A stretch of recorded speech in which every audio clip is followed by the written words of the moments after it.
वो बस 5 foot 4 inch का था, लेकिन उसकी शख्सियत की ऊंचाई नापी नहीं जा सकती। वो महज 25 साल का था जब इस दुनिया को अलविदा कह गया, लेकिन उसका नाम उसकी उम्र से कहीं आगे तक जिंदा है। वो एक आम इंसान था, लेकिन भगवान बन गया। ये गांधी से पहले का गांधी था। ये गांधी बेहद शांत था, लेकिन जब इसे बार बार उकसाया गया तो इसने हथियार उठा लिए और अंग्रेजों के लिए खौफ का नाम बन गया। 1875 की 15 नवंबर को जन्मा ये बच्चा बृहस्पतिवार के दिन माँ बाप ने नाम रखा बिरसा।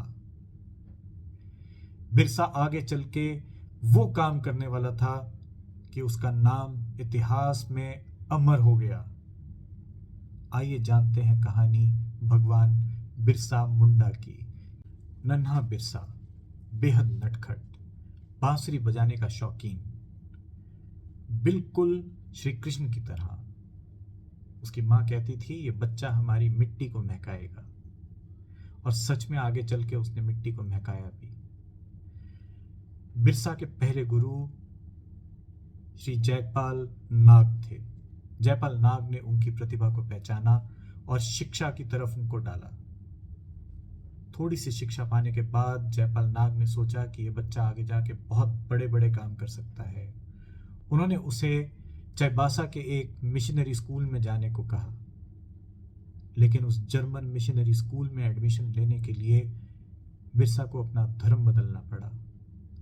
मुंडा जनजाति के इस लड़के ने अपना नाम बदल के रख लिया बिरसा डेविड, लेकिन गुरु की हिदायत पे चुपके से अपने बैग में, अपने झोले में एक रामायण और एक गीता साथ ले गए। वहां पे बाइबल की पढ़ाई के साथ साथ उन्होंने गीता और रामायण का भी ज्ञान लिया। नन्हा बिरसा बड़ा हो रहा था। 4 साल बीत गए थे, लेकिन मिशनरी स्कूल में जब अंग्रेज टीचर्स हिंदुस्तानियों की बेइज्जती करते थे, उनको अपमानित करते थे, तो उन्हें बहुत बुरा लगता था। डॉक्टर ट्रॉट, उनके एक टीचर ने एक दिन मुंडा समुदाय के ऊपर कुछ अपमानजनक शब्द कहे। ये सह नहीं कर पाए। इन्होंने खड़े होकर उसका भरपूर विरोध किया। वो बोले, धरती का बेटा हूं, अपनी मिट्टी का अपमान नहीं सहूंगा। और इसी कारण उसे उस स्कूल से छोड़कर जाना पड़ा। स्कूल से निकलकर यह बच्चा चल पड़ा अपने गांव की तरफ। रात के सन्नाटे में भूख की चीखें इसकी आत्मा को चीर रही थी। धरती के इस बेटे ने जब अपने गांव में कदम रखा तो हर ओर बेबसी और दुख का साया था। सूखी मिट्टी, रोते बच्चे और बेजान आंखों में सिर्फ एक ही सवाल, आगे क्या होगा। बिरसा ने अपने लोगों को इकट्ठा किया और कहा, हमारी परंपराएं अब हमारे गले का फंदा बन गई हैं। क्यों हम आज भी अपनी बहनों को मरने के बाद गहनों के साथ दफनाते हैं, चाहे हमें उसके लिए उधारी क्यों ना लेना पड़े। वो भी ऐसे वक्त में जब हमारे गांव में किसी के पास खाने को रोटी भी नसीब नहीं होती। गांव के बुजुर्ग चुप थे, लेकिन कुछ लोगों ने इसका विरोध किया।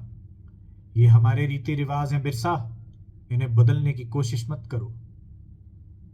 लेकिन बिरसा शांत था।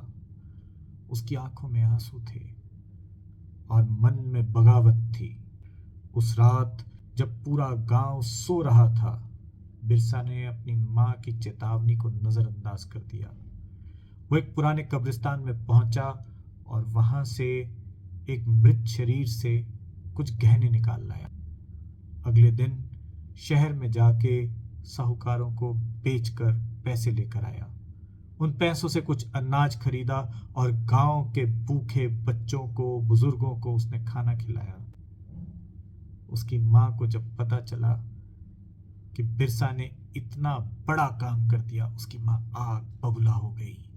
तूने हमारे रीति रिवाजों को तोड़ा, तूने हमारे बुजुर्गों का अपमान किया, हमारे पूर्वजों का अपमान किया, तू इस परिवार का हिस्सा नहीं है, बिरसा चला जाए यहां से। उसने हाथ जोड़कर कहा, माँ, अगर मेरी मिट्टी सूखी है और भूखी है तो मैं हर परंपरा तोड़ने के लिए तैयार हूं।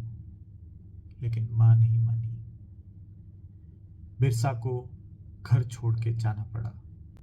बिरसा चले जाते हैं जंगल में, झारखंड के घने जंगलों में। उस समय वो बिहार था और बिहार बंगाल का एक भाग था। उन घने जंगलों में हर पेड़ उनके दर्द का गवाह बना। वहां बैठकर बिरसा को और कुछ नहीं सूझा। बिरसा ने अपने देवता को याद किया। एक पेड़ के नीचे बैठकर उसने तपस्या शुरू कर दी, घोर तपस्या करी। जंगल की हर आहट ने उनसे कहा, बिरसा, तू धरती का बेटा है। तेरा जन्म धरती को बचाने के लिए हुआ है। तेरा जन्म अपने लोगों को बचाने के लिए हुआ है।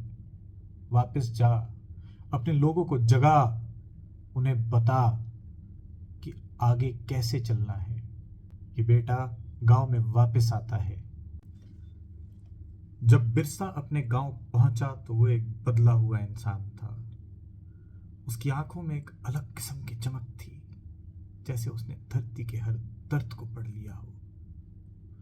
गांव के लोग दौड़े हुए उसके पास आए और बोले, बिरसा, ये जमींदार, ये अंग्रेज अब हमसे सहन नहीं होता।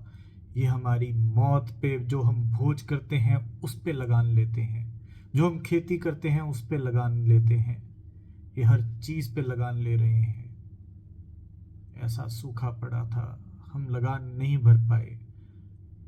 ये हमारी जमीनें ले गए, हमें गुलाम बना लिया, हमसे पटरियां बिछवाते हैं पेड़ कटवा के। हम क्या करें? लेकिन बिरसा एक बदला हुआ चमत्कारी मानव बनकर आया था। कहते हैं उसके हाथ में एक ऐसा चमत्कार आ गया था कि जहां भी वो हाथ रखता था वो दर्द गायब हो जाता था। बिरसा ने लोगों से बोलना शुरू किया। उसने लोगों को उनकी मुश्किलों से रूबरू कराया, लोगों के दुखों का, बीमारियों का निवारण करना शुरू किया। गांव में एक बुढ़िया उसके पास आई, बोली, बिरसा, मेरा जवान बेटा बहुत बीमार है, कई दिनों से बुखार चल रहा है। वैद्य जी कहते हैं वो मौत की कगार पे है, उसे बचा लो, कुछ करो। मुझे बुढ़िया का एक ही सहारा है वो। बिरसा ने आंखें मूंदी, जंगल से लाई हुई जड़ी बूटियां निकाली और बुढ़िया को दी। बुढ़िया ने जाके उन जड़ी बूटियों से दवाई बनाकर अपने बेटे को दी और वो बेटा मौत के मुंह से निकलकर बाहर आ गया। बिरसा की ख्याति दूर दूर तक फैल गई। लोग बिरसा की बातें सुनने के लिए दूर दूर से आकर भीड़ लगा देते थे। उन्हें उसकी बातों में सिर्फ विरोध ही नहीं दिखता था, बल्कि एक आशा की किरण नजर आती थी। धरती आबा, मिट्टी का बेटा, उसका नाम पड़ गया और वो लोगों के लिए एक नई उम्मीद बन गया।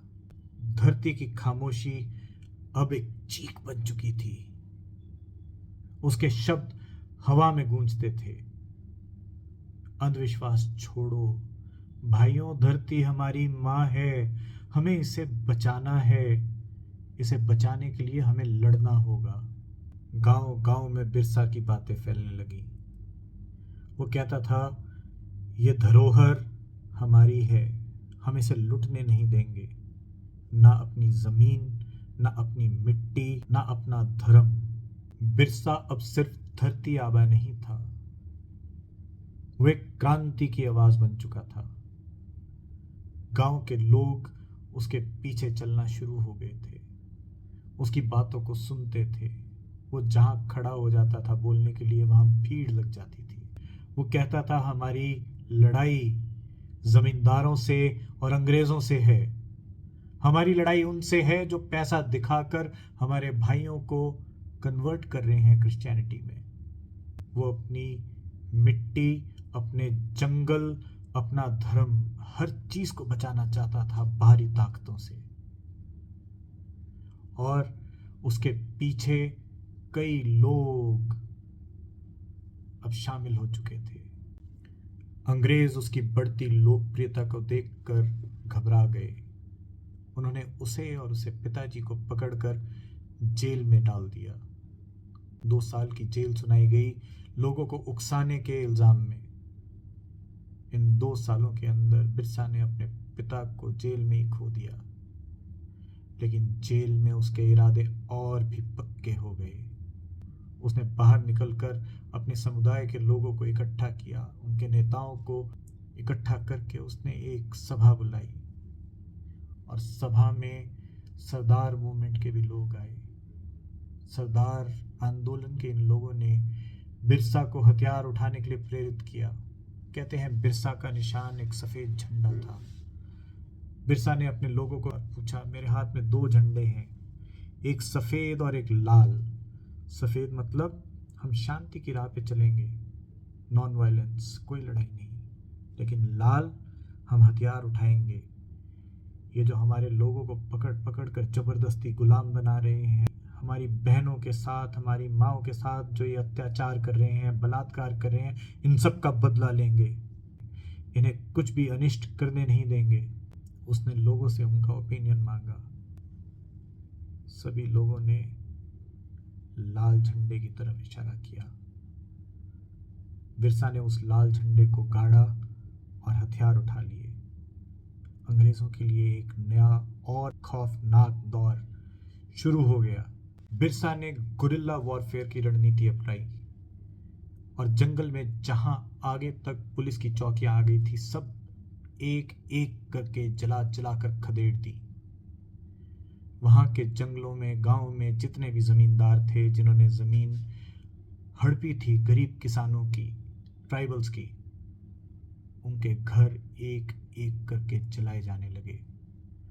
उनका लूटा हुआ पैसा छीन कर गरीबों में बांटा जाने लगा। उनके नाम से सारे जमींदार अंग्रेज थर थर कांपने लगे। उन्होंने क्रिश्चियन मिशनरीज को भी नहीं बख्शा।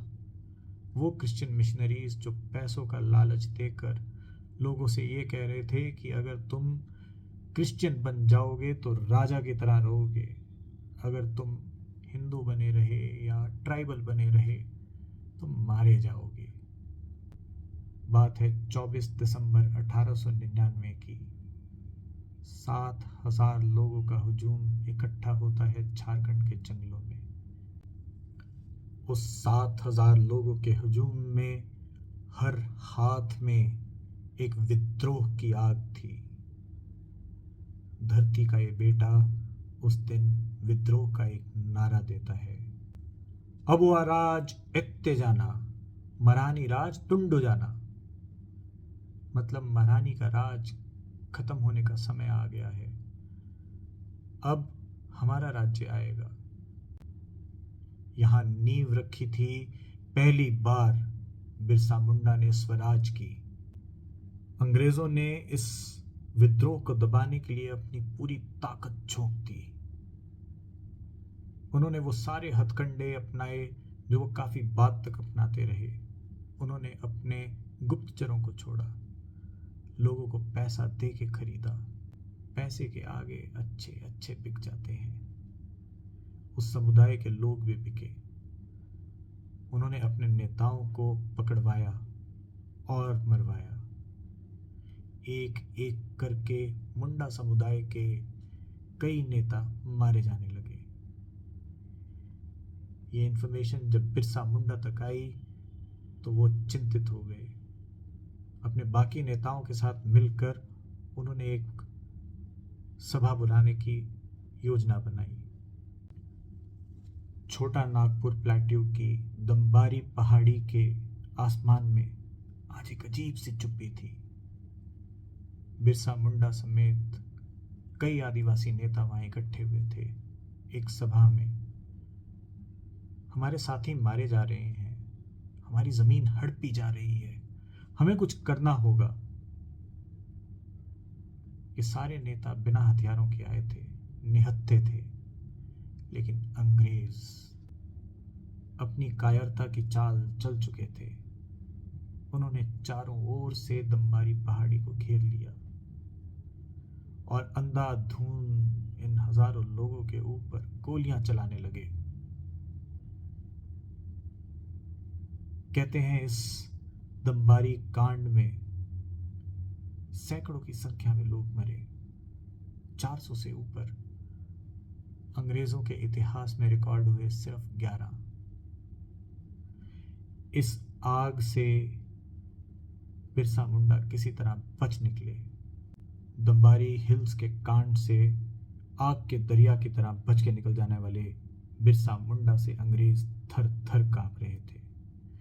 बिरसा मुंडा ने उनके नाक में दम कर रखा था। अंग्रेज इतना सहम गए थे और इतने व्याकुल हो गए थे कि उन्होंने उस साल सन 1900 में बिरसा मुंडा के ऊपर 500 रुपए का इनाम घोषित कर दिया। 500 रुपए की कीमत बहुत होती थी उस समय। इन 500 रुपए में कई लोगों का ईमान बिका। उनके समुदाय के अपने ही एक आदमी ने, जब वो सो रहे थे, रिपोर्ट करके पकड़वा दिया। बिरसा उठे, उनकी आंखें भारी थी, लेकिन मन में विश्वास फिर भी पक्का था। उन्हें एक अलग से रास्ते से रांची ले जाया गया ताकि ज्यादा लोगों को पता न चले।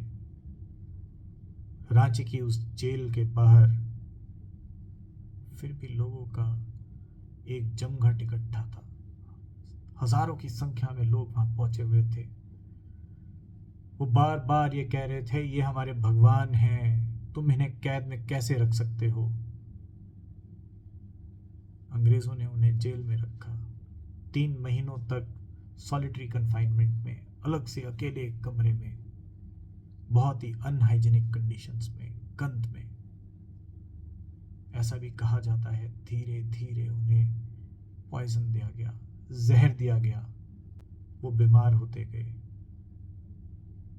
जून की 9 तारीख सन 1900 में उन्होंने खून की उल्टी करी, बहुत तेज बुखार में, और अपने प्राण त्याग दिए। अंग्रेजों ने फैलाया कि उन्हें हैजे की बीमारी हो गई थी और हम बचा ना पाए। अंग्रेज इतने सहमे हुए थे उनकी मृत्यु से कि उन्होंने उनका पार्थिव शरीर परिवार वालों को भी नहीं दिया। नदी किनारे ले जाके उनके शरीर का अंतिम संस्कार कर दिया।